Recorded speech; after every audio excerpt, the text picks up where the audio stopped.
sistematik Analisis kualitatif menuntut kepekaan peneliti dalam membaca konteks, sehingga hasil yang diperoleh tidak hanya deskriptif tetapi juga interpretatif. Yang terakhir yaitu mixed method. Pendekatan mixed method muncul sebagai solusi untuk menjawab keterbatasan masing-masing metode kuantitatif maupun kualitatif. Dalam metode ini, peneliti menggabungkan keunggulan analisis kualitatif dan kuantitatif yang objektif dengan analisis kualitatif yang mendalam, sehingga hasil penelitian lebih komprehensif. Misalnya, peneliti dapat terlebih dahulu menggunakan survei kuantitatif untuk mengetahui pola umum dari sebuah fenomena, kemudian melanjutkan dengan wawancara kualitatif untuk memahami alasan atau makna di balik sebuah pola tersebut.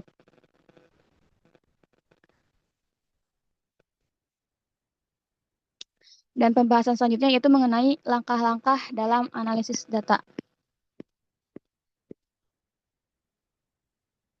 Yang pertama yaitu langkah pertama itu dengan pengolahan data. Maaf, Tejara, Ya, maaf. Bisa dibagi layar terlebih dahulu gak PPT-nya? Atau bentar. enggak sama temannya yang lain yang enggak belum menyampaikan materinya? Boleh dibagi layar terlebih dahulu.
Oke, yang selanjutnya yaitu langkah-langkah analisis data.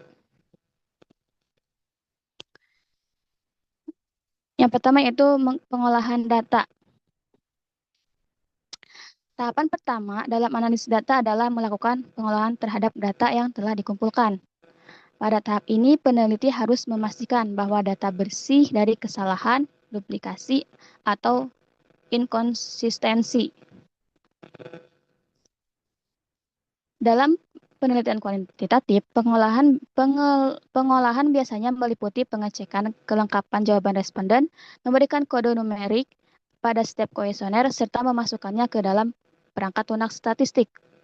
Sementara itu, pada penelitian kualitatif, pengolahan dilakukan dengan cara transkripsi hasil wawancara, pemberian kode atau coding pada potongan data yang relevan, dan menyusunnya sesuai dengan kategori yang dibutuhkan.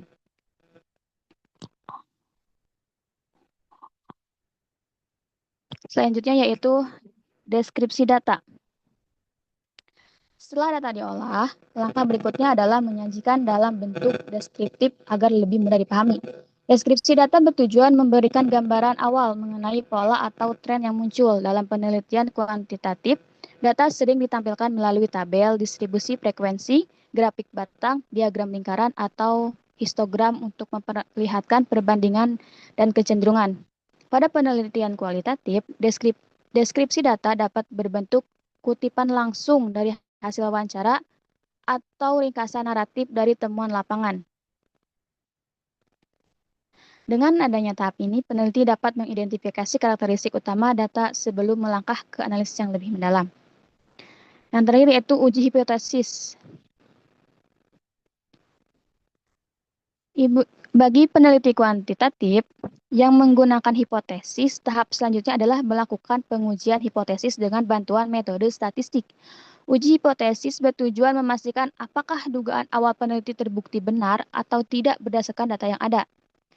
Teknik uji yang digunakan bervariasi, mulai dari uji T untuk membandingkan rata-rata dua kelompok, ANOVA untuk membandingkan lebih dari dua kelompok, hingga regresi untuk mengetahui pengaruh variabel independen terhadap variabel dependen. Hasil dari uji hipotesis akan membantu peneliti menarik kesimpulan yang objektif dan terukur mengenai fenomena yang diteliti. Adapun untuk penelitian kualitatif, dalam penelitian kualitatif, tahap yang sangat penting adalah mengidentifikasi tema-tema dan pola yang muncul dari data naratif. Peneliti biasanya melakukan proses coding dengan cara memberikan label pada data yang relevan, kemudian mengelompokkannya menjadi kategori tertentu. Dari kategori ini, peneliti dapat menemukan tema besar atau pola yang berulang. Misalnya, kecenderungan jawaban responden, pengalaman yang serupa, atau pandangan yang bertentangan. Mungkin sekian pembahasan materi dari saya kembalikan kepada moderator. Oke, baik. Terima kasih kepada Saudari Siti Zahra yang telah menyampaikan materinya. Selanjutnya, pemateri selanjutnya.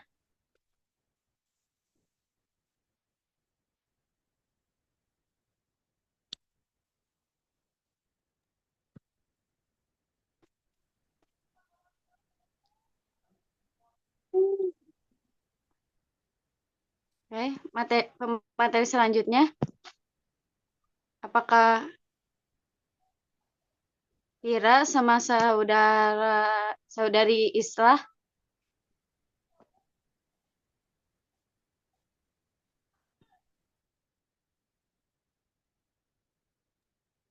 Materi selanjutnya Saudari Vira. Ya. Kepada Saudari Vira, saya persilahkan untuk menyampaikan materinya, pembahasan materi.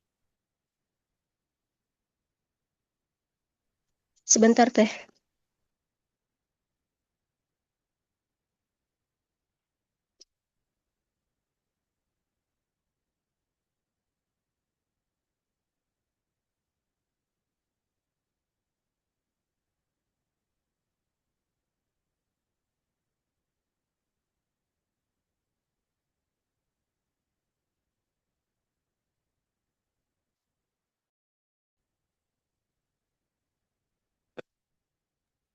Saudari Vira, halo.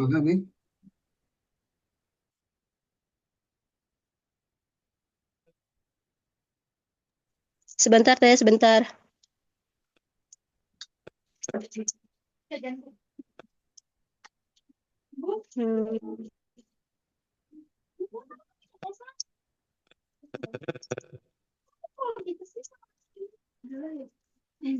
Baik, selanjutnya saya akan melanjutkan.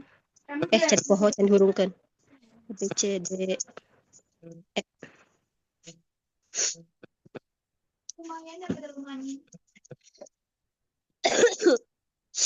Selanjutnya saya akan melanjutkan materi dari Teh Zahra, yaitu mengenai metode dan teknik analisis data.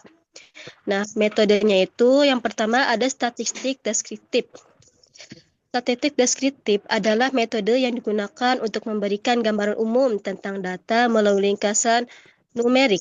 Teknik ini membantu peneliti menyajikan data dalam bentuk yang lebih sederhana dan mudah dipahami. Nah, beberapa ukuran yang sering digunakan antara lain adalah mean, median, dan modus. Selain itu, ukuran penyebaran data seperti standar deviasi, variasi, dan rentang juga digunakan untuk mengetahui sejauh mana data menyebar dari nilai rata-ratanya. Poin keduanya yaitu statistik inferensial. Berbeda dengan statistik deskriptif, statistik inferensial digunakan untuk menarik kesimpulan atau membuat generalisasi dari data sampel terhadap populasi yang lebih luas. Nah, metode ini memungkinkan peneliti menguji hipotesis. Beberapa teknik yang banyak digunakan meliputi uji regresi atau mengetahui antar variabel serta ANOVA untuk menguji perbedaan rata-rata antara 3 kelompok atau lebih. Yang ketiga yaitu analisis tematik untuk kualitatif ya ini. Nah, dalam penelitian kualitatif, salah satu teknik yang sering digunakan adalah analisis tematik. Analisis ini bertujuan untuk mengidentifikasikan, mengorganisasikan, atau menganalisis tema atau kategori yang muncul dari data kualitatif seperti hasil wawancara, observasi, atau dokumen. Yang keempat yaitu ada software analisis data. Perkembangan teknologi telah mempermudah peneliti dalam melakukan analisis data dengan bantuan berbagai perangkat lunak untuk penelitian dalam mengelola data statistik, nilai dan deskriptif hingga inferensial.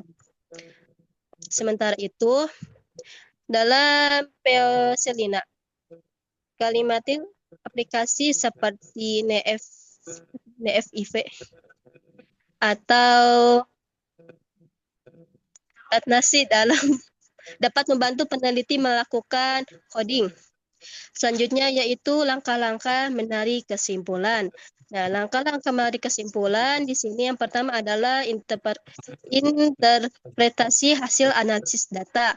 Nah, langkah-langkah pertama yang sangat penting dalam menarik kesimpulan adalah melakukan interpretasi terhadap hasil analisis data yang sudah diolah baik melalui teknik statistik maupun melalui analisis naratif.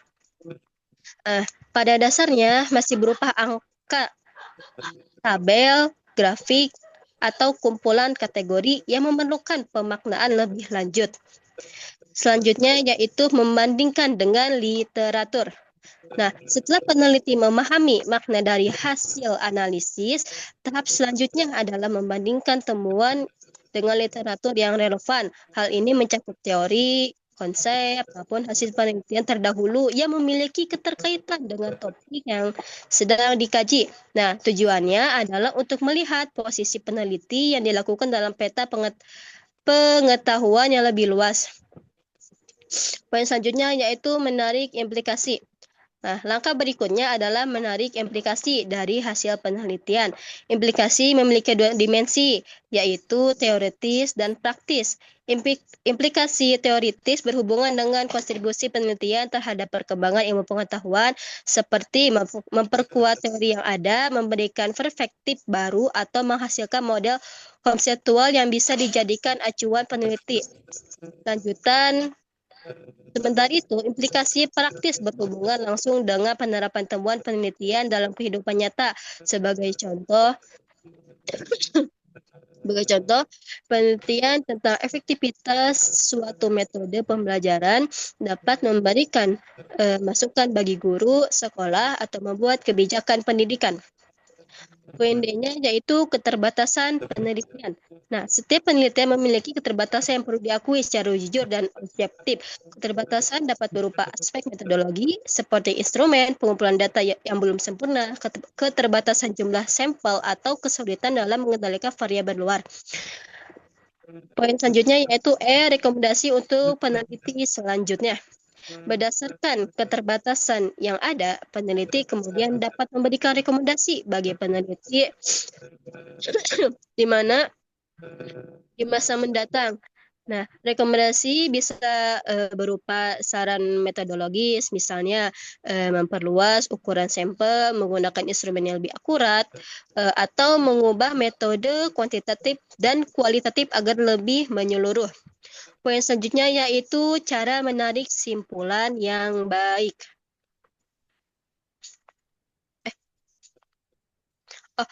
Materi selanjutnya akan dibawakan oleh Teh Islah. Terima kasih.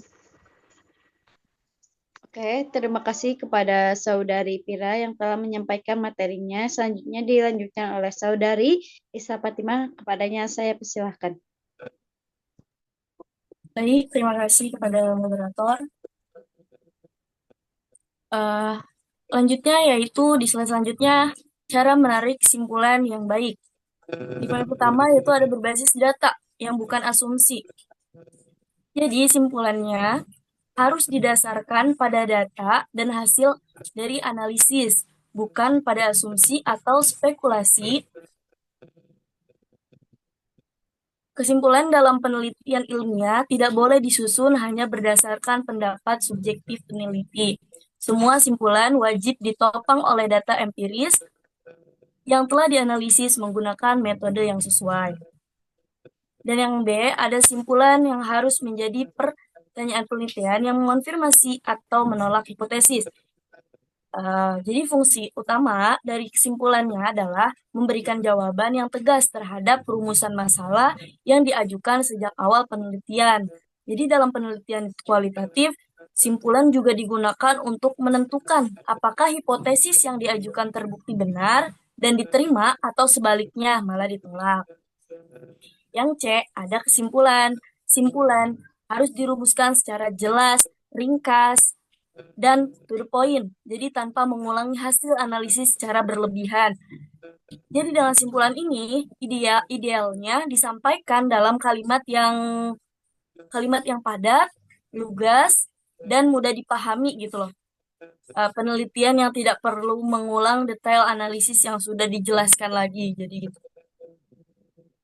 Slide selanjutnya ada validasi dan verifikasi temuan. Yang pertama itu ada kuantitatif uji signifikansi, the test ANOVA regresi. Penelitian kuantitatif. Jadi dalam penelitian kuantitatif, validasi yang temuan dilakukan dengan cara memastikan bahwa hasil yang diperoleh benar-benar dapat dipertanggungjawabkan itu, yang dipertanggungjawabkan secara ilmiah itu, salah satu cara yang paling umum digunakan adalah melalui uji signifikasi. Jadi baik dalam bentuk uji de ANOVA maupun uji regresi. Dan uji ini juga berfungsi untuk menentukan apakah perbedaan atau hubungan yang ditemukan terjadi karena pengaruh variabel penelitian atau hanya sekedar kebetulan. Yang B yaitu penelitian kualitatif. Jadi berbeda dengan kuantitatif. Kalau penelitian kualitatif itu menekankan pada kedalaman pemahaman daripada generalisasi.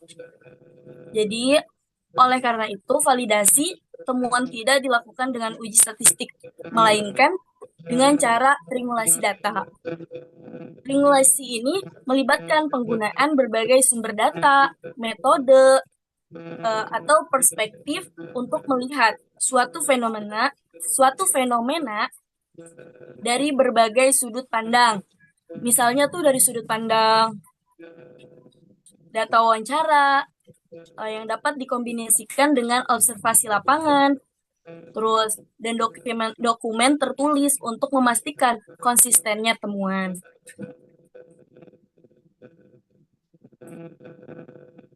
Selanjutnya yaitu adanya tantangan dalam analisis data dan menarik simpulan. Poin yang pertama ada overfitting dalam kuantitatif. Overfitting dalam penelitian kuantitatif ini salah satu tantangan yang sering muncul adalah overfitting. Istilah ini merujuk pada kondisi ketika model analisis yang digunakan terlalu menyesuaikan diri dengan data sampel yang tersedia sehingga hasil analisis tampak sangat akurat pada sampel penelitian, tetapi gagal.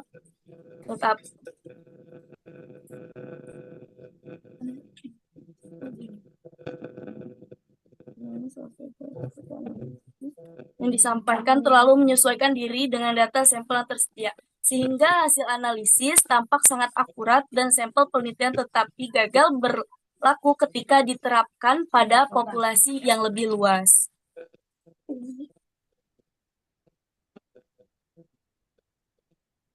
Terus ada poin selanjutnya yaitu subjectivity dalam penelitian kualitatif. Jadi sementara itu tantangan utama dalam penelitian kualitatif itu terletak pada subjektivitas peneliti. Jadi berbeda dengan kuantitatif yang berbasis angka. Penelitian kualitatif banyak tergantung pada data berupa narasi, wawancara, catatan lapangan, maupun dokumen. Terus ada cara mengatasi tantangan. Jadi baik penelitian kuantitatif maupun kualitatif memiliki cara masing-masing untuk mengatasi tantangan dalam analisis. Dalam mengatasi tantangan analisis data dan penarikan kesimpulan. Kalau misalnya dalam penelitian kuantitatif, penggunaan metode statistik yang sesuai dan ukuran sampel yang memadai menjadi kunci utama agar hasil analisis dapat digeneralisasi. Kalau sementara dalam penelitian kualitatif, kombinasi teknik trimulasi, pengecekan keabsahan data, serta keterbukaan terhadap masukan pihak lain menjadi strategi penting untuk menjaga keakuratan interpretasi. Mungkin cukup sekian yang bisa saya sampaikan. Saya kembalikan kepada moderator. Oke, terima kasih kepada pemateri pemateri terakhir Isna Fatimah. Selanjutnya dilanjutkan oleh sesi tanya jawab oleh penanya dari notulen, host, dan moderator. Kepadanya saya persilakan. Sebelumnya, izinkan saya untuk menyampaikan pertanyaan terlebih dahulu kepada pemateri. Di sini kan di dalam PPT pemateri sudah disampaikan ya bahwasanya cara menarikkan kesimpulan yang baik itu harus bisa menjawab rumusan masalah dan hipotesis, lalu penarikan kesimpulannya juga harus singkat, jelas, langsung pada intinya. Lalu pertanyaannya yang menjadi pertanyaannya yaitu bagaimana cara memastikan bahwa kesimpulan yang ditarik benar-benar menjawab masalah penelitian. Sedangkan di sini dicantumkan di PPT-nya bahwasanya menarikan kesimpulan itu harus singkat, jelas, langsung pada intinya. Bagaimana cara memastikan bahwa kesimpulan yang ditarik benar-benar menjawab masalah penelitian. Oke, dapat dimengerti? Mohon maaf, Teh Hasni, bisa diulangi soalnya tadi suaranya agak geredek, kurang jelas. Maaf. Jadi gini, kan di sini dalam cara menarik kesimpulan yang baik itu yaitu harus bisa menjawab rumusan masalah dan hipotesis kan. Lalu harus isinya itu harus singkat, jelas, langsung pada intinya. Nah, yang jadi pertanyaannya, bagaimana cara memastikan bahwa kesimpulan yang ditarik benar-benar menjawab masalah penelitian gitu. Jika pada penarikan kesimpulan itu harus singkat, jelas, langsung pada intinya gitu.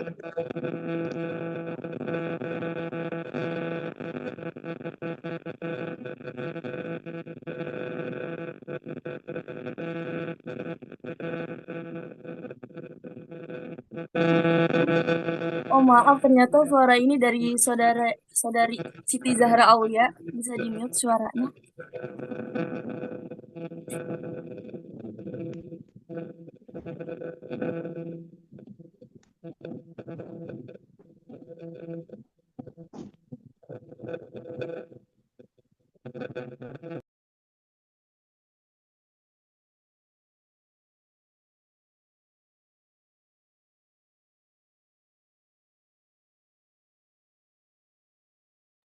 Oke, saya ulangi lagi ya.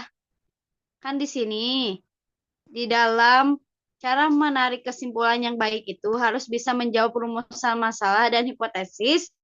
Lalu isinya itu harus singkat, jelas, langsung pada intinya.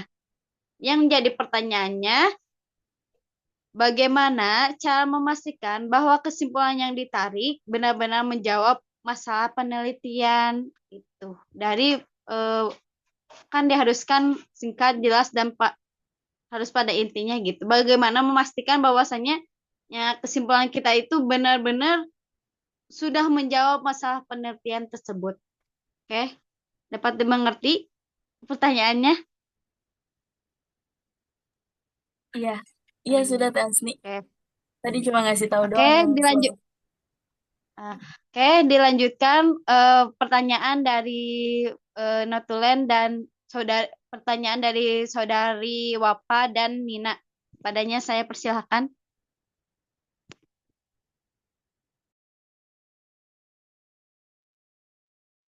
Baik, izin bertanya kepada pemateri.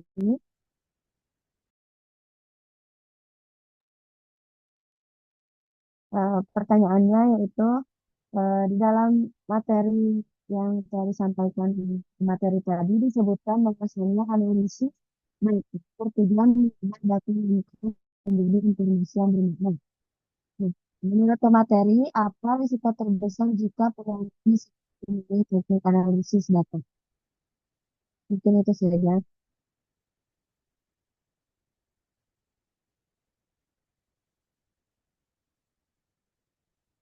Oke, terima kasih kepada saudari Wapa yang telah menyampaikan pertanyaannya.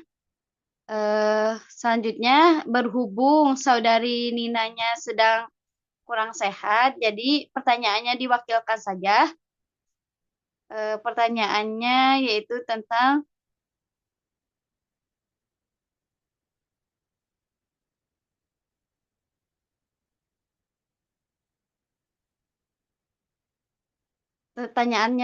bagaimana peneliti menentukan teknik analisis data yang tepat agar sesuai dengan jenis data dan tujuan penelitian.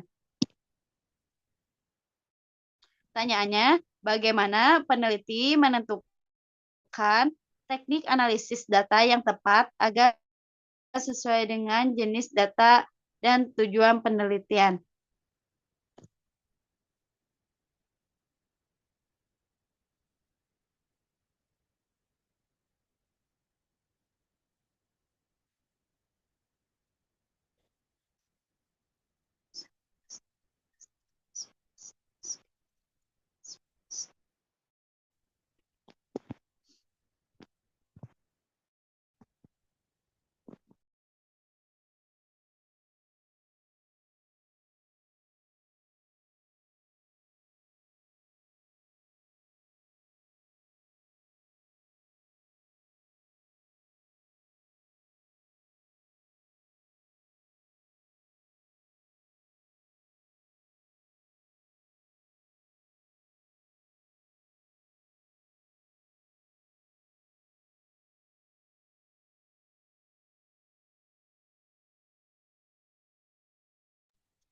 Nah, Asni bisa diulang nggak pertanyaannya? Atau ditulis aja di grup? Soalnya sini jaringannya jelek.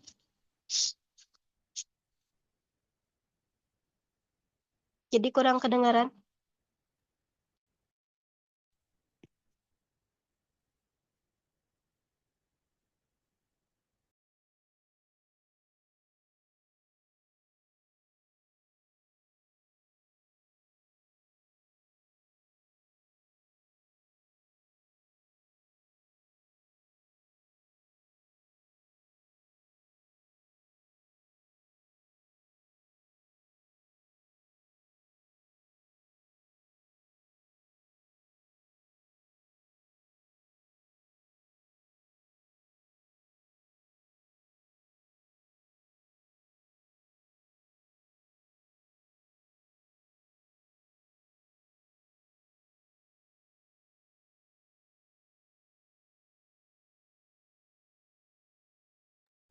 Kelas HES ada nggak di sini?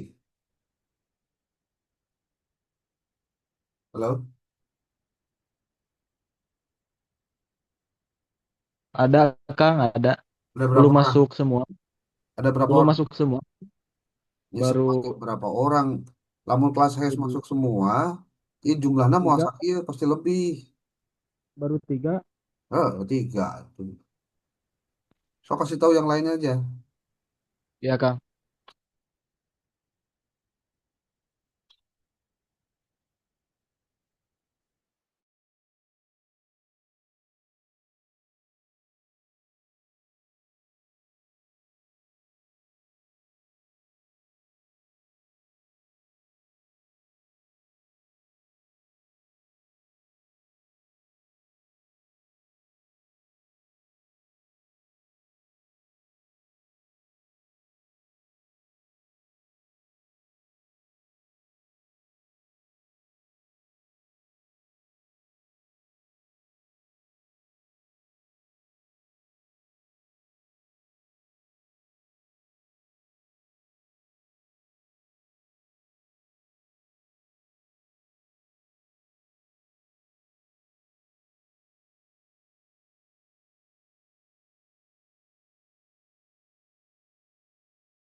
izin menjawab pertanyaan dari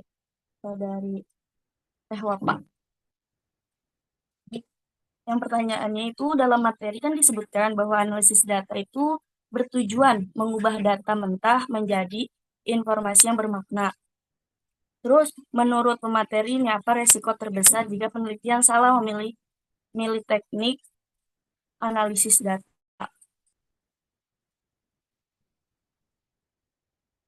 Jadi kalau misalnya dari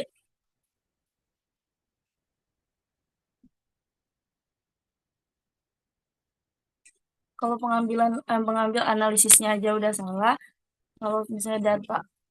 Jadi tanpa pengolahan dan data analisis yang benar atau teratur, data yang telah dikumpulkan itu jadi tidak valid atau bukan tidak valid, tetapi yang dikumpulkan jadi tidak memiliki nilai atau arti ilmiah gitu. Terus jadi dalam kesalahan pemilihan tekniknya juga seperti pada penelitian kuantitatif. Kuantitatif itu kan dapat menyebabkan overfitting. Tadi kan ada kan udah dijelaskan. Terus di mana hasil tampak akurat pada sampel tetapi gagal berlaku pada populasi luas gitu. Jadi simpulannya menjadi kurang reliabel dan bahkan bisa menyesatkan. Maksud menyesatkan itu karena tidak ada pegangan jadinya ya maksudnya tidak ada pegangan yang kuat gitu maksudnya ilmiahnya dari mana gitu jadi itu menyesatkan jadi jika digunakan sebagai dasar pengambilan keputusan juga ya tidak valid gitu. Terus ada juga jadi bias penelitian atau subjektivitas. Jadi dalam penelitian kualitatif jika tidak menggunakan teknik validasi yang dapat seperti triangulasi, hasil penelitian yang berisiko hanya mencerminkan sudut pandang pribadi penelitian daripada realitas partisipan yang sebenarnya. Terus juga jadinya adanya kegagalan atau teknik yang salah akan menghadapi penelitian dalam memberikan jawaban dan relevan terhadap pertanyaan penelitian atau gagal menguji hipotesis secara objektif. Jadi ya intinya kalau misalnya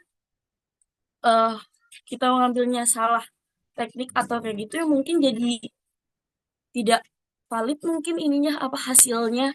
Terus juga jadi tidak ada pegangan ilmiahnya, terus jadi tidak bisa diikuti juga. Maka dari itu mungkin kita harus ya jadi teratur dan mengikuti tata cara. Mungkin seperti itu Teh Wafa. Bagaimana? Baik, terima kasih. Ya Teh, sama-sama.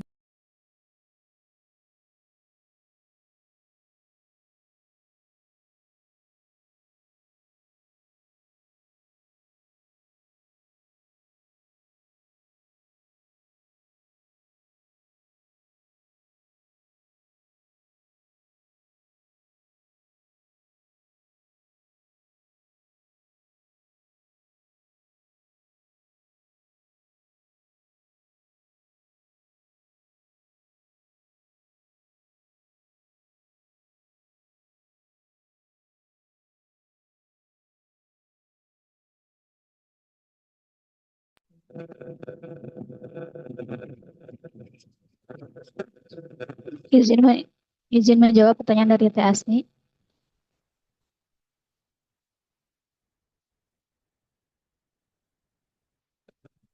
Kan pertanyaannya tadi bagaimana cara memastikan bahwa kesimpulan yang ditarik benar-benar menjawab masalah penelitian. Jadi harus dipastikan dulu sebelumnya bahwa setiap pernyataan dalam kesimpulan secara langsung menjawab apa yang ditetapkan dalam masalah penelitian didukung oleh bagaimana dan mengapa yang dibutuhkan melalui metodologi dan data. Di sini ada beberapa strateginya atau langkah-langkahnya yang dapat diterapkan.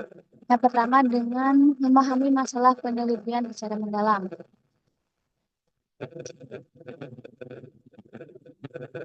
Jadi dari pemilihan pemahaman yang jelas dan spesifik tentang apa masalah penelitian yang akan digunakan gitu loh. Maaf teh saudari Zahra nggak kedengaran suaranya.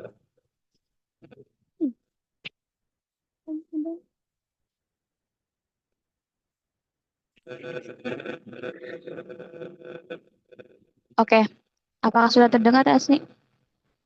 Sudah. Saya ulangi lagi ya. Jadi intinya, pastikan setiap pernyataan dalam kesimpulan secara langsung menjawab apa yang ditetapkan dalam masalah penelitian. Kemudian didukung oleh bagaimana dan mengapa yang dibuktikan melalui metodologi dan analisis data. Di sini ada beberapa strategi dan langkah-langkahnya. Yang pertama yaitu memahami masalah penelitian secara mendalam. Jadi langkah pertamanya yaitu TASD harus memiliki pemahaman yang jelas dan spesifik terhadap masalah penelitian yang akan diangkat nantinya. Nah, setelah itu, tinjau data dan analisis datanya.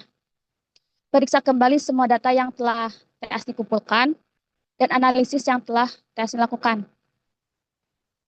Pastikan temuan tersebut secara langsung relevan dengan pernyataan penelitian tadi. Jika datanya tidak relevan, maka data tersebut tidak boleh digunakan untuk menarik kesimpulan. Jika datanya relevan, berarti bisa dijadikan sebagai untuk menarik kesimpulan. Yang selanjutnya yaitu petakan kesimpulan ke pernyataan penelitian. Pastikan setiap kesimpulan yang dibuat secara langsung merujuk dan menjawab pertanyaan spesifik tersebut. Mungkin bisa digunakan menggunakan pendekatan poin per poin untuk memastikan tidak ada pernyataan yang terlewat. Langkah selanjutnya yaitu menggunakan bahasa yang jelas dan spesifik. Hindari bahasa yang ambigu dan terlalu umum. Selanjutnya yaitu hindari informasi yang baru dan atau tidak relevan. Kesimpulan harus didasarkan murni pada bukti yang disajikan dalam penelitian. Jangan memasukkan informasi baru, data eksternal yang belum dianalisis, atau opini pribadi yang tidak didukung oleh temuan.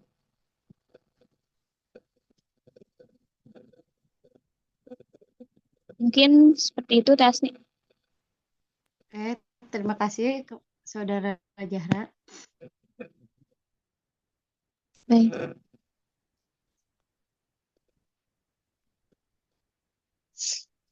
Oke, selanjutnya saya akan menjawab pertanyaan dari TASD juga, yaitu bagaimana peneliti yang Nina yang diwakilkan.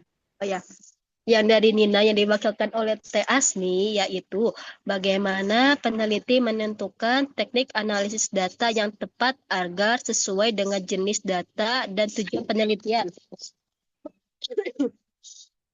Jadi, peneliti menentukan teknik analisis data yang tepat agar sesuai dengan jenis data dan tujuan penelitian melalui di sini ada 7 poin. Yang pertama yaitu menentukan tujuan penelitian secara jelas. Nah, tujuan penelitian seperti deskriptif, komparatif, korelasional, atau eksploratif menjadi dasar utama pemilihan teknik analisis. Misalnya, tujuan mendeskripsikan fenomena memerlukan analisis deskriptif, sedangkan menguji hubungan atau pengaruh memerlukan analisis interferensial.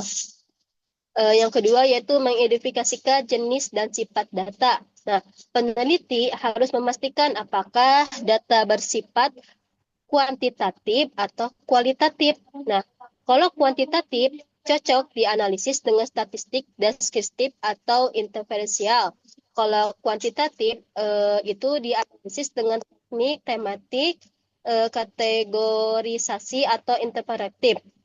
Yang ketiga yaitu menyesuaikan dengan desain dan pendekatan penelitian. Nah, pendekatan penelitian seperti kualitatif, kuantitatif atau campuran membatasi pilihan teknik analisis. Nah, peneliti eksperimen misalnya memerlukan uji perbedaan, sedangkan studi kasus membutuhkan analisis mendalam terhadap konteks dan makna.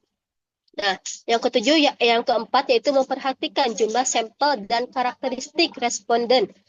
Ukuran sampel memengaruhi pemilihan teknik analisis, seperti cenderung menggunakan teknik non-parametrik atau analisis kuantitatif, sedangkan sampel besar memungkinkan penggunaan uji parametrik yang lebih kompleks.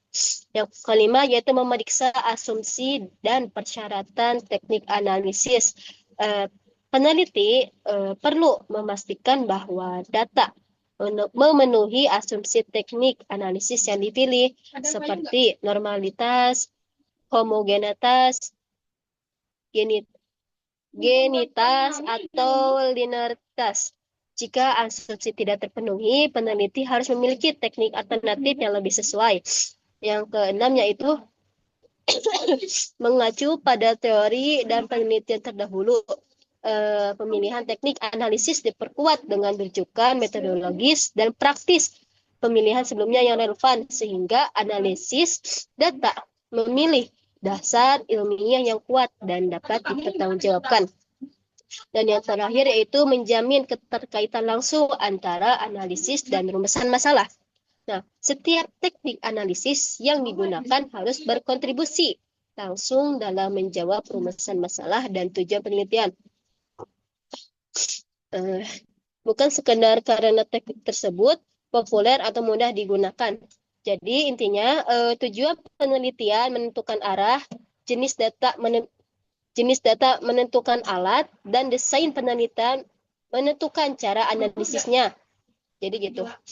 Nah, kalau tiga ini selaras, maka teknik analisis data pasti tepat gitu. Mungkin hanya itu. Bagaimana? Oke, Saudari Pira, terima kasih atas jawabannya. Oke, bagi audiens yang lain mungkin ada yang mau bertanya kembali. Saya buka. Atau ada yang mau Untuk bertanya, yang silahkan. kayak yang hash cuma.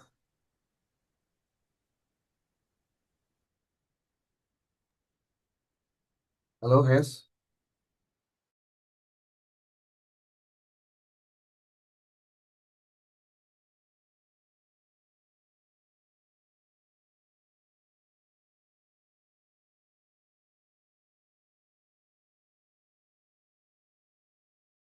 Iya, Kang. Sok, mana yang mau presentasinya? Siapa? Fitri. Fitri, Iya, ada gak? ada Kang. Ada. Halo. Ada. Sok. Sok.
Assalamualaikum warahmatullahi wabarakatuh.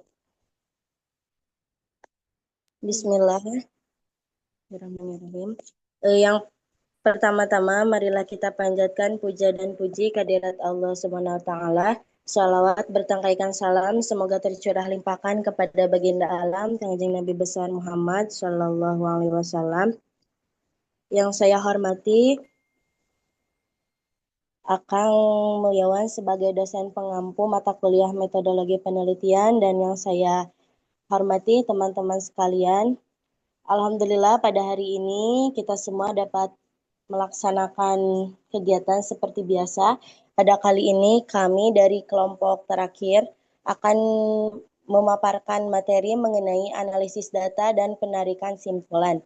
Nah, untuk mengetahui lebih lanjut mengenai analisis data dan penarikan simpulan, mari kita sama-sama dengarkan dengan seksama pembahasan yang akan disampaikan oleh Teh Fitri. Kepada Teh Fitri, saya persilahkan. Baik, langsung saja pada judul analisis data dan penarikan simpulan fondasi kualitas penelitian. Latar belakang masalah. Banyak peneliti masih kesulitan mengolah data baik kuantitatif maupun kualitatif sehingga hasil penelitiannya kurang optimal. Analisis data yang tidak sistematis dapat membuat penelitian gagal menghasilkan temuan yang bermakna bahkan ketika data sudah dikumpulkan dengan baik. Adapun metode penelitian kualitatif dengan studi kepustakaan, fokus kajian telah kritis terhadap literatur utama mengenai analisis data dalam penelitian kuantitatif, kualitatif, dan campuran. Teknik analisis data, reduksi data, penyajian data, dan penarikan kesimpulan. Adapun jenis-jenis analisis data. Yang pertama, analisis kuantitatif. Analisis ini menggunakan teknik statistik baik deskriptif maupun inferensial untuk menguji hipotesis. Bertujuan menemukan pola kecenderungan atau hubungan signifikan antara variabel. Yang kedua, analisis kualitatif. Analisis ini berfokus pada identifikasi tema, pola naratif, dan makna dari data non-angka. Hasilnya memberikan pemahaman mendalam tentang realitas sosial dan pengalaman partisipan. Yang ketiga, analisis campuran atau mixed method. Mengintegrasikan pendekatan kuantitatif dan kualitatif, memberikan gambaran yang lebih komprehensif di mana data numerik mengidentifikasi pola dan data naratif mengungkapkan makna di baliknya. Adapun tabel ringkasan temuan. Yang pertama, jenis analisis kuantitatif, fokus temuan numerik pola hubungan variabel. Hasil utama ditemukan adanya kecenderungan signifikan antara variabel yang diuji. Lalu kualitatif, fokus temuan tema, pola naratif, makna. Hasil utama teridentifikasi tema-tema kunci yang mencerminkan pengalaman dan persepsi partisipan. Lalu mixed method, fokus temuan, kombinasi numerik dan naratif, memberikan gambaran yang lebih menyeluruh serta saling melengkapi. Adapun proses penarikan kesimpulan, tahapan umum yang pertama mengolah data agar siap dianalisis, yang kedua menyajikan data dalam bentuk narasi atau visualisasi, yang ketiga menginterpretasikan hasil untuk menjawab pertanyaan penelitian. Lalu penarikan simpulan dalam berbagai pendekatan. Yang pertama, kuantitatif, simpulan didasarkan pada hasil pengujian hipotesis. Lalu yang kedua, kualitatif, simpulan disusun berdasarkan tema berulang dan pola yang konsisten dalam data. Yang ketiga, mixed method, simpulan harus memperkuat satu sama lain dengan memberikan bukti yang saling melengkapi dari data statistik dan naratif.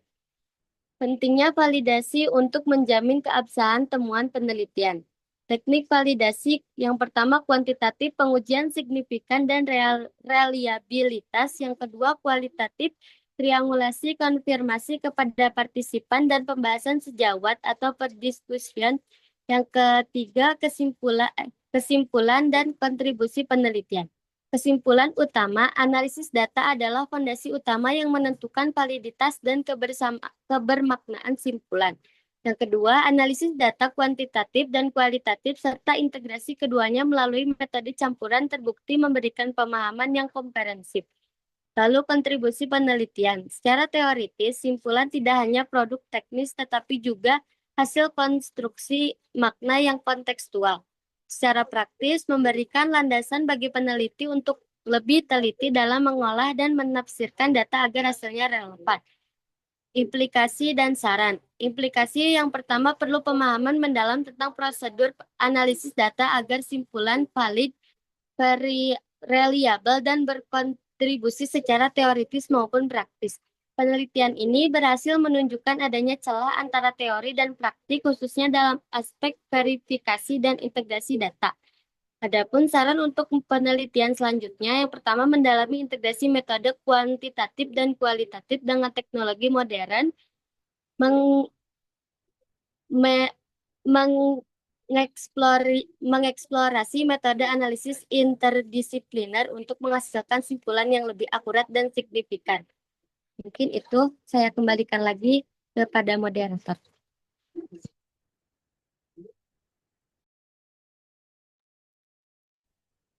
Baik, terima kasih kepada Teh Fitri yang sudah memaparkan materinya. Untuk selanjutnya yaitu sesi diskusi. Nah, kepada teman-teman apabila ada ingin ditanyakan, ditambahkan atau ada yang ingin menyanggah, dipersilahkan.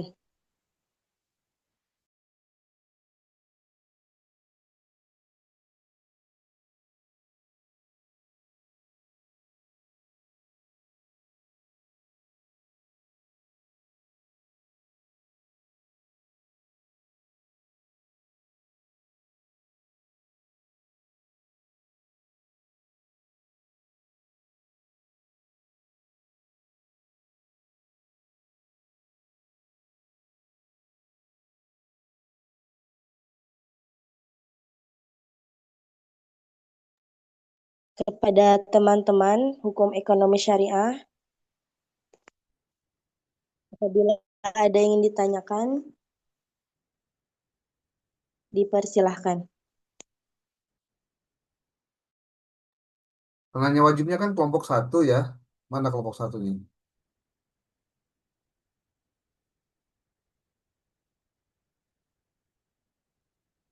Ini pada hadir nggak ini? Coba di absen dulu dong.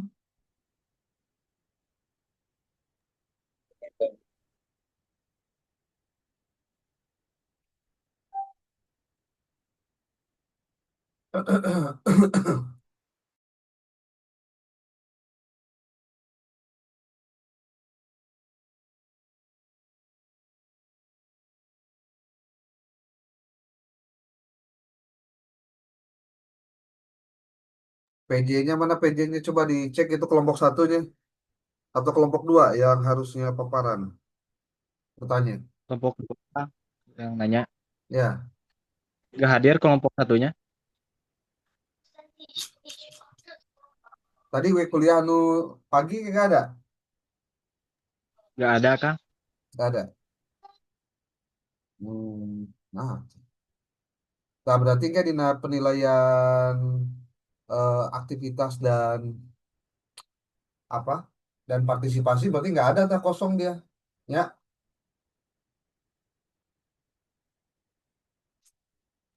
Iya, Kang. Siap. oke. Ini kelas HES satupun tidak ada yang akan tanya jawab. Inilah yang sebetulnya paling dikhawatirkan kalau lagi kuliah sebenarnya. Jadi kuliahnya vakum, tidak aktif, karena memang tidak dibiasakan untuk apa eh, melakukan tahapan-tahapan yang harusnya dilakukan. Itu hanya konon diwajibkan itu sebetulnya kadinya arah nate. Kita tidak bisa berharap kalau hanya sebatas kesadaran gitu. Siapa yang mau nanya sadar gitu enggak. Atau bahkan mungkin tidak akan ada pernah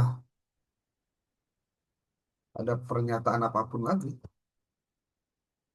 Gitu.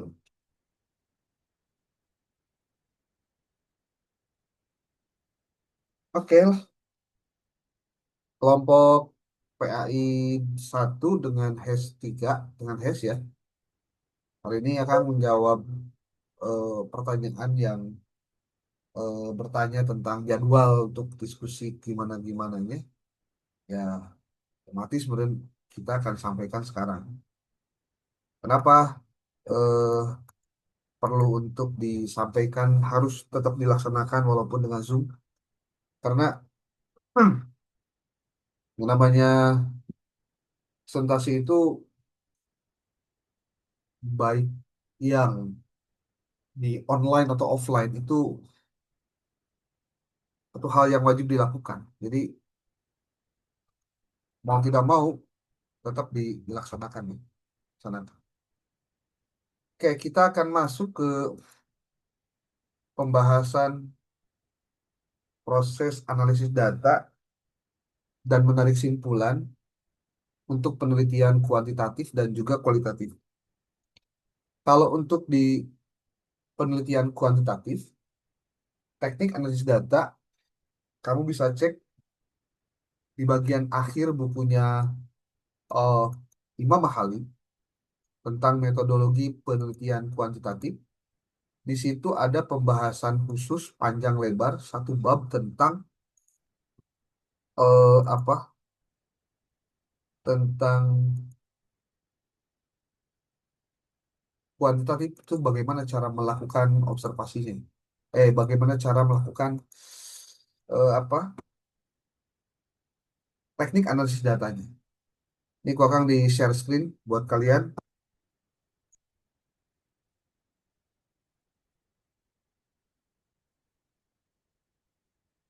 Bukunya juga sudah ada di grup, sudah pernah dibagikan, ada di zstriplibrary.sk. Jadi kalau hilang, buka aja link itu. Nah, oke, kita lihat share screen-nya udah belum? Belum ya? Belum, Kang. Khusus untuk PAI saja dulu, karena untuk HES nanti ada penelitiannya kualitatif ya, rata-rata di kualitatif.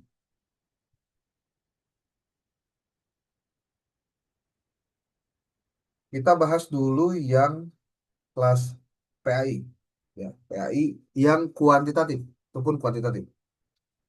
Dijelaskan bahwa pembahasan tentang teknik analisis data itu adalah bagian penting dari setelah kamu melakukan research, kamu ke lapangan, kamu mendapatkan data dari wawancara, observasi, atau studi dokumentasi, kalau menggunakan itu ya. Lalu melakukan uji-uji. Nah, uji. Jadi sebelum dilakukan, di kuantitatif ya, sebelum dilakukan teknik analisis data, kudu diuji dulu persyaratan analisis datanya. Tuh. Ada uji normalitas, ada uji linearitas, ada uji homogenitas, heterokedastisitas, ada autokorelasi, dan ada multikolinearitas. Pasti pertanyaan anak, naon itu hiji-hiji nak? Kita lihat saja di halaman 113.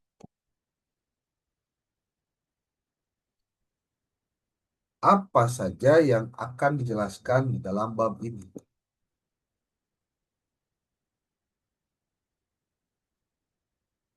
Nih,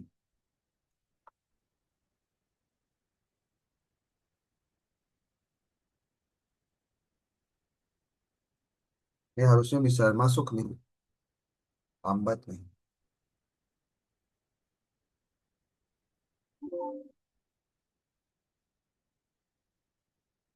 Oh, oh.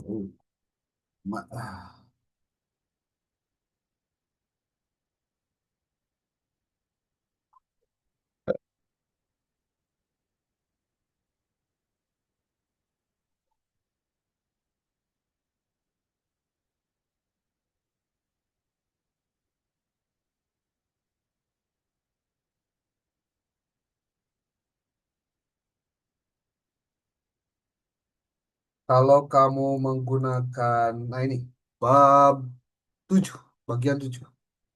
Uji persyaratan analisis data. Uji persyaratan analisis adalah pengujian terhadap data sebelum dilakukan analisis data. Nah, jadi dalam penelitian kuantitatif mah, sebelum dianalisis datanya, dia harus diuji dulu datanya. Dengan cara apa? Uji persyaratan analisis ini diperlukan untuk mengetahui apakah analisis data untuk pengujian hipotesis dapat dilanjutkan atau tidak. Nah, bedanya di kuantitatif ada iya ukur. Beberapa teknik analisis data menuntut uji persyaratan analisis. Ada analisis varian yang mempersyaratkan bahwa data berasal dari populasi yang berdistribusi normal. Jadi kalau pada saat perhitungan ternyata datanya tidak normal distribusinya, berarti nggak bisa lanjut tuh. Ya. Oleh karena itu, analisis varian mempersyaratkan uji normalitas dan homogenitas data. Homogen itu datanya sama. Homogen, beda dengan heterogen. Ada istilah analisis regresi. Apa itu? Analisis regresi selain mempersyaratkan uji normalitas juga mempersyaratkan uji linearitas dan sebagainya. Nah, kita akan jelaskan apa itu uji-uji tadi. Nih. Jadi, uji persyaratan analisis adalah pengujian terhadap data sebelum dilakukan analisis data. Ada uji normalitas. Pengujian ini dilakukan untuk mengetahui nilai residu. Residu itu nilai yang tersisa, nilai apa? Nilai sisa ya. Atau perbedaan yang ada dalam penelitian memiliki distribusi normal atau tidak normal. Dalam SPSS itu dapat diketahui nilai residu dari kurva dalam output. Ini ada contoh-contohnya. Seperti ini, jika nilai probability sig2 tailed-nya lebih besar daripada 0,05, maka distribusi data itu normal. Penjelasannya dalam apa? Ada contohnya. Nah, ini. Suatu data terkumpul dari hasil penelitian hubungan antara pemanfaatan perpustakaan dengan kemandirian belajar. Tuh, dari mulai responden 1 sampai dengan terus ke bawah, di sini saya contohkan 15. Kemudian di sini ada pemanfaatannya, ada angkanya. Kemudian di sini juga ada kemandiriannya. Ini nomor respondennya dari 1 sampai 30. Nah, lalu setelah itu dimasukkan ke dalam SPSS. SPSS. Dari SPSS lalu dimasukkanlah tulisan-tulisan ini. Hasilnya nanti masukkan datanya. Jadi buat kalian yang baru mau akan belajar SPSS, ini bagus banget. Ya, bagus banget. Klik Analyze, pilih Descriptive Statistik. Pada kotak dialog Explore, pindahkan kedua variabel di bedol, di drag gitu. Masukkan. Kemudian ini diklik. Lalu nanti hasilnya ini kan. Dari output tabel dapat dilakukan pengambilan keputusan uji normalitas sebagai berikut. Kalau untuk variabel pemanfaatan yang X, nih, pemanfaatan, pada kolom Kolmogorov-Smirnov, nilai sigmanya adalah 0,2. Yang 0,2 itu, nih 0,2 ini nih, sigma. Itu lebih besar daripada 0,05. Sehingga dapat disimpulkan bahwa data variabelnya itu untuk X-nya berdistribusi normal. Bahan lama dihitung manual. Dan itu lama banget. Untuk variabel kemandiri atau Y, pada kolom Kolmogorov-Smirnov, signya adalah 0,097. Lebih besar atau lebih kecil? Pasti lebih besar dong. Kenapa lebih besar? 0,09. 0,05. Kan gedean yang iya benar. Sehingga ketika lebih besar, simpulannya adalah normal. Itulah uji normalitas. Ada uji linearitas. Nah, ini penjelasan anak. Nanti dijelaskan ini ada patokannya lah kurang. Ketika dia diberikan contoh seperti ini, di sini ada angka-angka, variabel X1, X2, Y, dimasukkan angkanya, langkah-langkahnya juga linearitas sama, ada cara-caranya, dan ini detail banget gitu. Tuh. Dan ini bisa dipakai untuk mengerjakan skripsi nanti pada saat kamu menganalisis. Dari hasil operasi berkesimpulan bahwa terdapat linearitas antara tabel berkualitas pembelajaran dengan variabel MBS. Ini tabelnya. Yaitu kurang dari 0,05. Maka datanya dilanjut. Tuh, lanjut tadi. Dari output di atas dapat dikesimpulan bahwa terdapat linearitas antara variabel kualitas pembelajaran dengan variabel MBS dalam perspektif keuangan. Maka kesimpulan diperoleh nilainya signifikansinya adalah 0,002 kurang dari 0,05. Karena itu kedua variabel ini dapat dilanjutkan untuk analisis data lebih lanjut. Dan tadi ya, ada homogenitas, heterogenesitas, multikolonialitas, itu dipastikan dipelajari dan dipahami. Kalau untuk penelitian kuantitatif. Sementara kalau untuk penelitian kualitatif, akan dikalikan contohnya.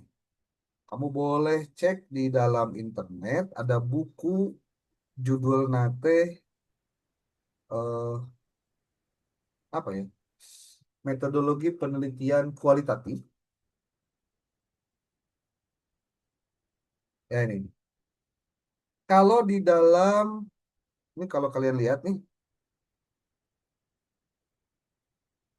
slide-nya, udah keluar belum? Nih, perolehan data pada penelitian kualitatif itu kan banyak ya. Ada dengan triangulasi, dengan wawancara, dengan observasi gitu. Jika data yang didapatkannya sama, artinya sama itu hasilnya sama, maka datanya jenuh. Karena tidak lagi harus dilakukan penelitian. Kata Mills and Haberman, yang paling serius dan sulit dalam analisis data kualitatif adalah karena metode analisis belum dirumuskan dengan baik. Belum ada panduan untuk penelitian kualitatif untuk menentukan berapa banyak data dan analisis yang diperlukan untuk mendukung kesimpulan atau teori. Ini juga jadi masalah.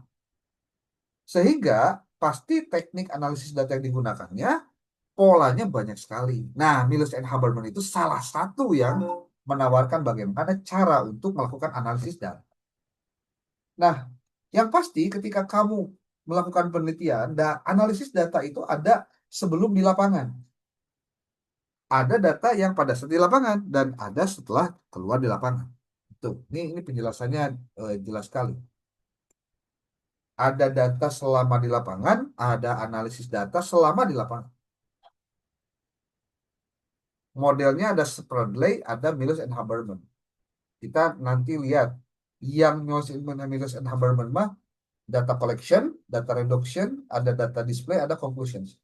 Kalau kamu membaca skripsi bagus pisan yang kemarin dikirimkan, kamu bakal tahu itu apa saja yang menjadi, oh ini loh yang disebut dengan Mills and Haberman tentang reduksi data teh. Itu ada contoh bentuk yang sifatnya manual di skripsi bagus pisan. Coba dicek ya. Karena tahapannya juga harus benar, nggak boleh keliru. Nih, komponen dalam analisis datanya itu dimulai dari data reduction, data collection, data display, data conclusion. Di sini ada proses pengumpulan, kapan antisipasinya, gimana cara untuk melakukan reduksi data selama dan setelah penelitian, kemudian dilakukan proses simpulan dengan melakukan verifikasi, dan ini dilakukan dalam rangka mendapatkan data yang benar. Oh. Seperti contoh nih, Mills and Haberman nih, gimana sih caranya itu? Nah ini, lihat, ilustrasi proses penelitian kualitatif. Catatan lapangan tuh kan banyak banget ya. Ada dari wawancara, ada observasi, ada dari mana saja. Nah, diperlukannya reduksi itu untuk memilih hal yang penting mana saja yang hanya diperlukan untuk menjawab rumusan masalah. Ya, dan itu dikategorisasikan. Mana huruf nu gede, lamun gede itu mah. Jadi lamun wawancara teh mana wawancara, wawancara lagi dipisah lagi, mana wawancara dengan kepala sekolah, wawancara dengan guru, wawancara dengan siswa. Observasi pun sama, observasinya diklasifikasikan menurut kepentingan. Gitu. Maka setelah direduksi data, tampilkanlah display data, menyajikan ke dalam pola. Ternyata ketika ABCD besar dengan ABCD kecil dengan 1, 2, 3, 4 itu ternyata ada pola. Polanya apa? Untuk menjawab rumusan masalah. Boleh jadi ABCD besar itu adalah untuk menjawab rumusan masalah pertama atau kedua atau ketiga. Gitu. Lalu setelah itu lakukan conclusion. Apa conclusion? Pengambilan simpulan. Membuat simpulan yang berupa temuan baru yang telah teruji dan selanjutnya dikonstruksi dalam tema judul penelitian. Itu ada di dalam bab 4 skripsi kamu nanti. Dan ketika kamu membuat proposal, nah saran di akan mah, ya kalau untuk yang kualitatif, ambillah dengan menggunakan Mills and Haberman itu untuk teknik analisis datanya. Ya. Oke. Ini conclusion nih, gimana caranya conclusion itu dilakukan. Oh, nanti kalau Kang dikirim di internet ya, apa di YouTube, biar direkam lah. Tahapan penelitian kualitatif kalau Spradley itu kayak gini dia, memilih situasi sosial, melaksanakan observasi, sampai dengan tuh ada temuan budaya dan menulis laporan penelitian kualitatif. Tuh tahapan menurut Spradley selain Miles and Hubbard.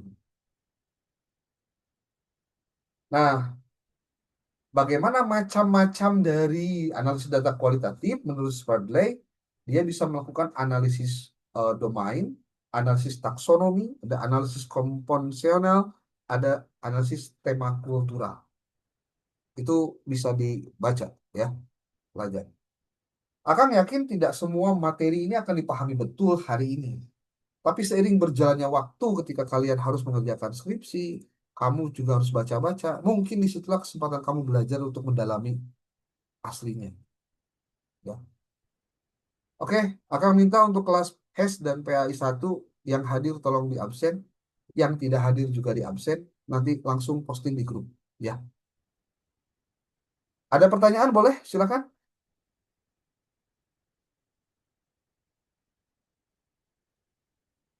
Oke, kalau tidak ada, makasih. Kita tutup dengan bacaan hamdalah. Alhamdulillahirrahmanirrahim. Jadi Alhamdulillah. untuk kelas HES dan PAI 1 kelompok semua udah tampil walaupun ada yang tidak hadir pada saat melakukan pertanyaan ya. Oke. Terima kasih. Assalamualaikum warahmatullahi wabarakatuh.